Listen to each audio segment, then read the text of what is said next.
Hello बच्चों, मैं motion in one dimension का आज न्यूमेरिकल लेकर आया हूँ। न्यूमेरिकल बीच बीच में मैं बताते रहा, लेकिन आज का लेक्चर पूर्णतः न्यूमेरिकल पर बेस्ड होगा।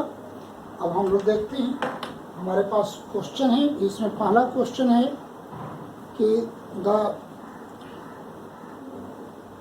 Odometer reads 2000 kilometre at the start of the train and 2400 kilometre at the end of the trip. तो डिस्टेंस कितना हो जाएगा? डिस्टेंस हो जाएगा 2400 माइनस 2000 यानी 400 किलोमीटर। ये किलोमीटर में दिया हुआ है और इसमें टाइम हमको लगता है 8 आवर। तो टाइम हो गया 8 आवर। तो एवरेज स्पीड कितना हो जाएगा? Total distance by total time. Distance by time. Distance हमारा कितना है? 400 किलोमीटर है। टाइम हमारा कितना है? 8 आवर है। तो 8 5 या 40 यानी हो जाएगा 50 किलोमीटर पर आवर। ये हम लोग का एवरेज स्पीड हो जाएगा। अब इसको मीटर पर सेकंड में बदलना है तो 50। हम मीटर पर सेकंड में बदलने के लिए 5/18 से मल्टीप्लाई करते हैं तो 2 से हो जाएगा 9 और 2 से 25 यानी 125/9 मीटर पर सेकंड। इस तरीके से मीटर पर सेकंड में इसको हम बदल सकते हैं। अब देखिए, हम लोग अगला न्यूमेरिकल देखते हैं। Starting from stationary position, Rakesh pedals his bicycle to attain the velocity of 6 meter per second in 30 second. इस क्वेश्चन में कह रहा है कि स्टार्टिंग फ्रॉम द रेस्ट यानी u बराबर 0। स्टार्टिंग फ्रॉम द रेस्ट यानी u equal to 0। Rakesh pedals his bicycle to attain the velocity 6 meter per second यानी final velocity 6 meter per second. अब आगे देखते हैं in 30 second time equal to 30 second. ये भी दिया हुआ है हम लोग को। Then he applies the brake such that the velocity of the bicycle comes down to 4 metre per second. यानी जब उसकी वेलोसिटी 6 मीटर पर सेकंड हो गई उसके बाद वो ब्रेक लगा, यानी अगले सिचुएशन में यही इनिशियल वेलोसिटी हो जाएगा 6 मीटर पर सेकंड। चलना शुरू किया 0 से, वेलोसिटी 6 मीटर पर सेकंड हो गया। जब वेलोसिटी 6 मीटर पर सेकंड हुआ उसके बाद वो ब्रेक लगा दिया, यानी अगले सिचुएशन रिटार्डेशन का हो जाएगा।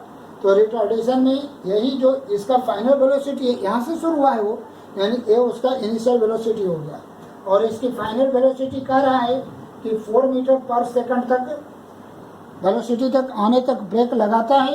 ये नेक्स्ट 5 सेकंड, यहाँ पर टाइम हो गया 5 सेकंड। अब हमसे पूछ रहा है कि calculate the acceleration of the bicycle in both cases.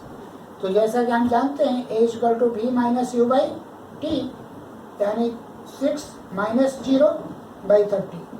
तो 6/30 कट जाएगा 1/5 यानी 1/5 मीटर पर सेकंड स्क्वायर। यहाँ पर एक्सेलरेशन निकालें v minus u by T. v का वैल्यू है 4, u का वैल्यू है 6/t हो गया 5। तो कितना हो जाएगा? -2/5 मीटर पर सेकंड स्क्वायर।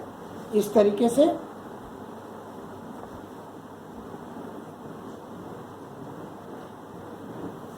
इसका एक्सेलरेशन दोनों परिस्थिति में निकल गया, यानी यहाँ रेट माइनस में आया। इसका मतलब कि यहाँ पर रिटार्डेशन हुआ है। रिटार्डेशन दिख भी रहा है क्योंकि वेलोसिटी घट रही है, इसलिए यहाँ पर रिटार्डेशन होगा। अब आगे क्वेश्चन में जाते हैं। आगे क्वेश्चन है तो हमारे पास ये क्वेश्चन नंबर 2 ले लेते हैं। अब हमारे पास क्वेश्चन नंबर 3 है। इसमें कहता है कि a car accelerates uniformly from 18 kilometre per hour to 36 kilometre per hour. यानी initial velocity 18 kilometre per hour है and final velocity 36 kilometre per hour है इन 5 सेकंड। टाइम कितना दे रहा है? 5 सेकंड दे रहा है। तो फाइंड द एक्सेलरेशन। एक्सेलरेशन निकालना है। सबसे पहले देखिए, सेकंड का ऐसा यूनिट है लेकिन किलोमीटर पर आवर ऐसा यूनिट नहीं है। इसको सबसे पहले मीटर पर सेकंड में बदले और जैसा कि मैंने बताया था इसके लिए 5/18 से मल्टीप्लाई करना पड़ेगा। 18 कट जाएगा यानी 5 मीटर पर सेकंड ये हो गया और यहाँ भी 36 इंटू 5/18 हो जाएगा, 18 टू 36 यानी 10 मीटर पर सेकेंड हो गया। अब ए का फॉर्मूला होता है v minus u by t, a equal to v हो गया 10 माइनस 5/t हो गया 5, कितना हो जाएगा 5/5 कट जाएगा यानी 1 metre per second square, answer आ गया। साथ में हमसे ये भी पूछा है कि distance covered by the car कितना डिस्टेंस कवर किया, यानी हमको एस निकालना है। तो एस निकालने के लिए हमारे पास एक फॉर्मूला ये है, s equal to u t plus half a t square, इस फॉर्मूला से आ जाएगा। यू मेरा कितना है 5, टी मेरा कितना है 5 प्लस 1/2, एक्सेलरेशन हम लोग का 1 है, टाइम 5 इंटू 5 का स्क्वायर यानी 25 प्लस 25/2 यानी 25 आप प्लस 12.5 हो गया यानी 37.5 मीटर डिस्टेंस वो ट्रेवल करेगा। जब उस ऑब्जेक्ट की वेलोसिटी 18 किलोमीटर पर आवर से 36 किलोमीटर पर आवर हो जाएगा, तब तक वो ऑब्जेक्ट 37.5 मीटर का डिस्टेंस भी ट्रेवल कर लेगा। तो इस तरीके से आगे बढ़ते हैं अगले न्यूमेरिकल की तरफ।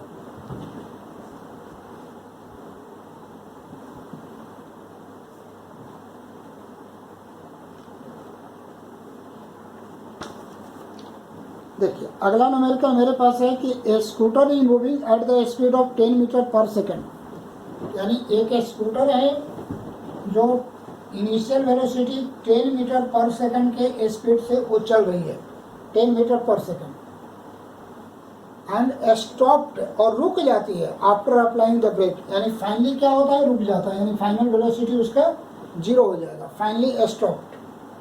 हाउ मच डिस्टेंस, अच्छा brakes and produced an uniform acceleration of minus 0.5 metre per second square, as equal to minus 0.5 metre per second square. How much distance will covered by the scooter before it stopped, रुकने से पहले scooter कितना distance travel किया। तो हम इसके लिए S निकालना है, तो एस के लिए हम तीसरा फॉर्मूला ले लेते हैं, v square equal to u square plus 2as। अब देखिए v मालूम है, u मालूम है, a मालूम है, s निकल जाएगा। v का वैल्यू है 0 का होल स्क्वायर, u हो गया 10 का होल स्क्वायर प्लस 2, a का वैल्यू है माइनस 0.5 और s, इसको इधर लाएंगे तो माइनस से 100 हो जाएगा, a यहाँ कितना हो जाएगा -1 into s, minus minus cut गया तो s इक्वल टू कितना हो गया 100 मीटर, यानी ऑब्जेक्ट 100 मीटर का डिस्टेंस ट्रेवल करता है। तो कहने का मतलब है कि जो क्वेश्चन पढ़ते हैं उसमें रेस्ट कहीं आता है तो रेस्ट का मतलब होता है 0, और डाटा लिखें, और डाटा लिखने के बाद 3 ही फॉर्मूला है, तीन फॉर्मूला में किसी से वो बनेगा। अब आप आगे देख लेते हैं, क्वेश्चन है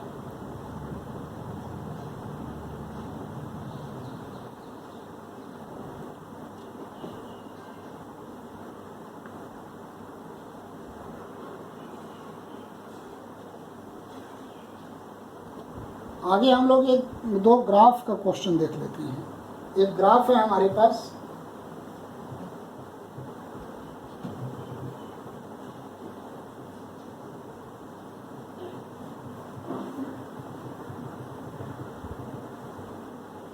हमारे पास एक ग्राफ है, इस ग्राफ में दिखाया गया है ऐसे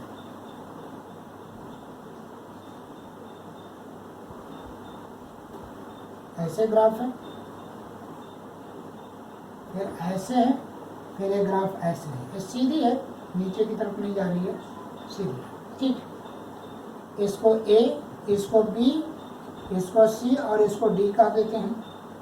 यहाँ पर हम लोग का डिस्प्लेसमेंट दिया हुआ है और ए हम लोग का टाइम दिया हुआ है, और यहाँ सामने लिखा हुआ है 3, इसके सामने ऐसे लिखा हुआ है 7, और यहाँ पर ऐसे लिखा हुआ है हम लोग का 5, यहाँ पर हम लोग का लिखा हुआ है 7, और यहाँ पर हम लोग का लिखा हुआ है 9। ये सेकंड में है और ये मीटर में है। हमसे जो क्वेश्चन पूछ रहा है कि calculate the speed of the body as it moves from A to B, जब ए टू बी जाता है तो इसका स्पीड बताइए। तो डिस्टेंस टाइम ग्राफ में स्लोप स्पीड बताता है। तो v यानी हम ऐसे लिखें v ए बी, तो v वेलोसिटी किससे आएगा? स्लोप से आएगा। और स्लोप का फॉर्मूला क्या होता है? y2 minus y1 by x2 minus x1, ये स्लोप का फॉर्मूला होता है। अब देखिए हम पहला पॉइंट इसको ले लेते हैं और दूसरा यहाँ, तो दूसरा पॉइंट से y कितना है? 3 है। पहला पॉइंट से y कितना है? 0। दूसरा पॉइंट से x कितना है? x2 हो जाएगा 5, y2 x1 तो यही हो जाएगा 0, यानी 3/5 मीटर पर सेकंड इसका स्पीड आएगा।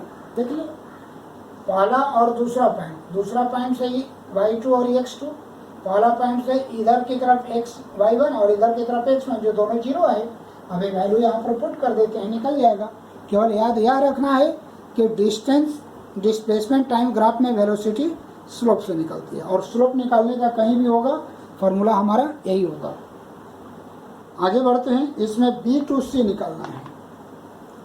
B velocity B to C, यानी वही फिर फॉर्मूला है मेरे पास y2 minus y1 by x2 minus x1। अब क्या होगा? यहाँ से यहाँ जाने के लिए ये पहला पॉइंट है और ये दूसरा पॉइंट है। अब दूसरा पॉइंट से y पर जाइएगा तो 3 ही है, पहला पॉइंट से भी y पर जाइएगा तो 3 ही है, दूसरा पॉइंट से x पर आपका 7 है, पहला पॉइंट से x पर आपका 5 है, यानी 0/2 यानी 0 मीटर पर सेकंड। यानी इस दरमियान ऑब्जेक्ट की वेलोसिटी 0 मीटर पर सेकंड है। 0 मीटर पर सेकंड का क्या मतलब होता है कि ऑब्जेक्ट रेस्ट में है, यानी वेलोसिटी नहीं है तो क्या है? रेस्ट में है, रुका हुआ है।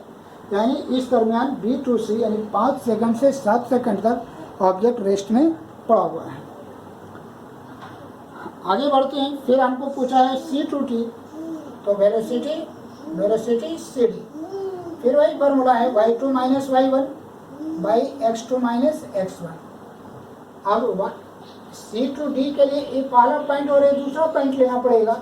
दूसरा पॉइंट से यहाँ पर जाएंगे तो y2 हो जाएगा 7, अब पहला पॉइंट से चल जाएंगे तो हो जाएगा 3। दूसरा पॉइंट से x2 आपका है 9, अब पहला पॉइंट से आपका हो गया 7, यानी 4/2, यानी कितना कटकर हो जाएगा? 2 हो जाएगा, तो ये हो जाएगा 2 मीटर पर सेकंड वेलोसिटी हो जाएगा। अगर यही सवाल पूछता कि velocity from A to D, तो VAD अगर हमें निकालने के लिए कहा था तो फिर वही formula y2 minus y1 by x2 minus x1। अब पहला पॉइंट A होगा और दूसरा पॉइंट D हो गया, तो दूसरा पॉइंट से y2 कितना हो जाएगा? 7 हो जाएगा, ठीक है। पहला पॉइंट से कितना हो जाएगा? y1 0, दूसरा पॉइंट से x2 कितना हो जाएगा? 9, अब पहला पॉइंट से x1 कितना हो जाएगा? 0, यानी 7/9 मीटर पर सेकंड स्क्वायर। इसको हम लोग एवरेज वेलोसिटी भी कर सकते हैं, क्योंकि average object A to D ही गया है। तो इस तरीके से ग्राफ में वेलोसिटी टाइम ग्राफ में हम लोग डिस्प्लेसमेंट टाइम ग्राफ में हम लोग वेलोसिटी कैलकुलेट कर सकते हैं। अब हम लोग दूसरा ग्राफ ले लेते हैं। दूसरा ग्राफ हम लोग का ऐसे है,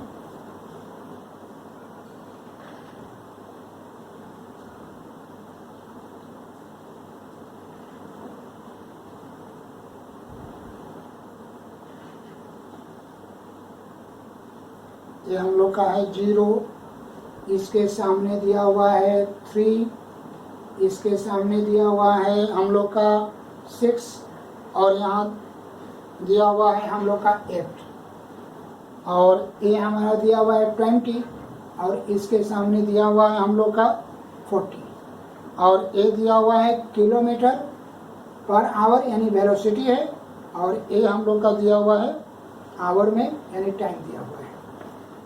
चलिए ग्राफ हम लोग बना लिए। अब इस ग्राफ से हम लोग क्वेश्चन सॉल्व करते हैं।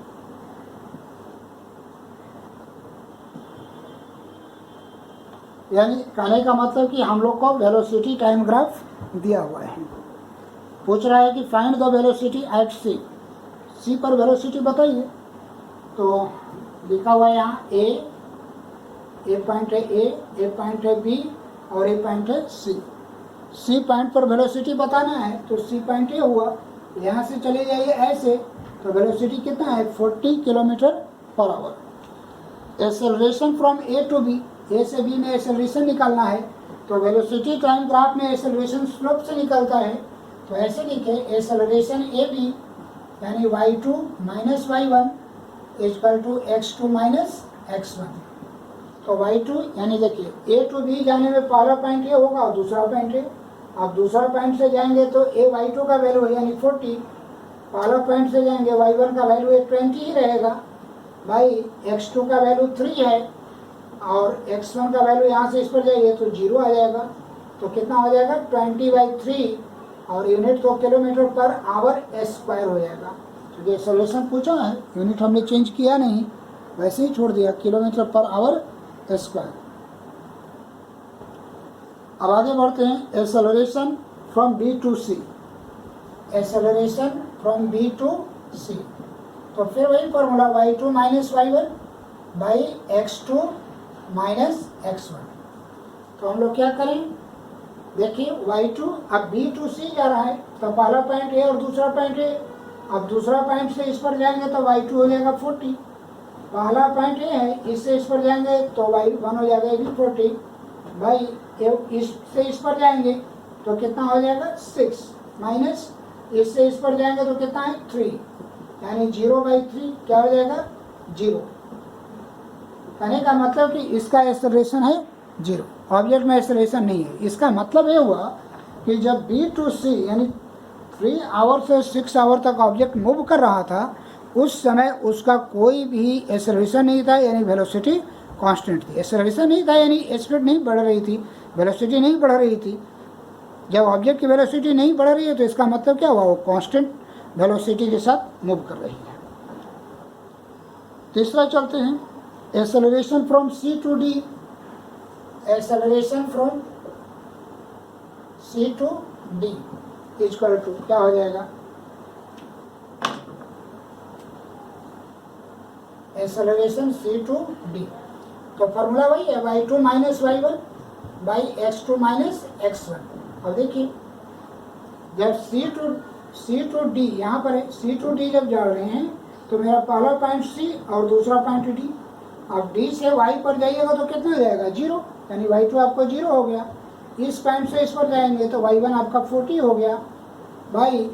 यहाँ पर पहुँचा है, सेकंड पॉइंट यह था, इस पॉइंट पर आपका टाइम कितना है 8 माइनस इस पॉइंट पर टाइम हम लोग का कितना हो जाएगा 6, यानी -40/2 कट जाएगा 20, यानी -20 किलोमीटर पर आवर स्क्वायर आपका एक्सेलरेशन यहाँ पर आएगा। एक्सेलरेशन माइनस में आया हुआ है, इसका मतलब क्या हुआ कि इस ऑब्जेक्ट के पास क्या है, रिटार्डेशन है। एक्सेलरेशन माइनस में आया हुआ है, इसका मतलब हुआ कि इस ऑब्जेक्ट के पास रिटार्डेशन है। देखिए इस ऑब्जेक्ट के पास रिटार्डेशन है।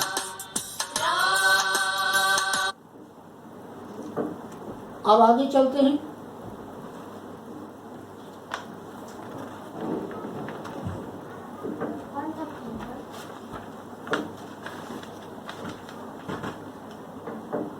अब आगे हम लोग के पास क्वेश्चन एक है कि मान लेते हैं कि इसमें नहीं है, अब मान लेते हैं कोई ऑब्जेक्ट यहाँ से आगे जाते हैं। अब यहाँ से यहाँ तक का जर्नी मान लेते हैं कि वो 10 किलोमीटर पर आवर के स्पीड से जाती है, ये मान लें कि 20 किलोमीटर है। आगे का जर्नी मान लेते हैं कि 50 किलोमीटर है और ऑब्जेक्ट 20 किलोमीटर पर आवर के स्पीड से चलती है। अब हमसे पूछता है कि यहाँ पर एवरेज स्पीड बताइए। तो एवरेज स्पीड का फॉर्मूला होता है total distance by total time. तो सबसे पहले देख ले, पहले तो टाइम निकाल ले इसमें। तो टाइम 1 कितना हो जाएगा, टाइम बराबर डिस्टेंस बाई स्पीड यानी 20/10, तो 2 आवर। यहाँ से यहाँ जाने में टाइम लगा, यहाँ से यहाँ जाने में टाइम कितना लगेगा, T2 इक्वल टू 50/20 कट जाएगा यानी 2.5 आवर लगेगा। तो टोटल टाइम कितना लगा, 2 + 2.5 यानी 4.5 आवर लगा। टोटल डिस्टेंस कितना हो गया, 20 + 50, 20 + 50 यानी 70 किलोमीटर। अब हम निकाल सकते हैं average speed equal to total distance यानी 70 बाई टोटल टाइम 4.5। आप काट लीजिए, डेसिमल हटाइएगा तो ये कितना हो जाएगा 70/45 इंटू 10, 5 दूनी 10, 5 9 45, 7 दूनी 14, 140/9 किलोमीटर पर आवर इसका एवरेज स्पीड हो जाएगा। तो इस तरीके से एवरेज स्पीड का भी कुछ क्वेश्चन मैंने बताया। और भी क्वेश्चन हो सकते हैं, क्वेश्चन की कमी नहीं होती है। आप प्रयास करें कि न्यूमेरिकल को समझें, अच्छी तरीके से पढ़ें, जो डाटा दिया हुआ है उस डाटा को पहले लिखें। डाटा लिखने के बाद ये जरूर ध्यान दें कि सभी डाटा एक ही यूनिट में, यानी एसआई यूनिट में या सीजीएस यूनिट में, जो भी है एक ही सिस्टम ऑफ यूनिट में उसको होना चाहिए। नहीं है तो उसको बदलें। और फिर आपके पास 3 फार्मूला होता है, वो तीनों फार्मूला में किसका यूज होगा ये आपको फार्मूला में देखना होगा। तो इस तरीके से हम बना सकते हैं न्यूमेरिकल। न्यूमेरिकल बहुत कठिन नहीं होता है। थैंक यू बच्चों।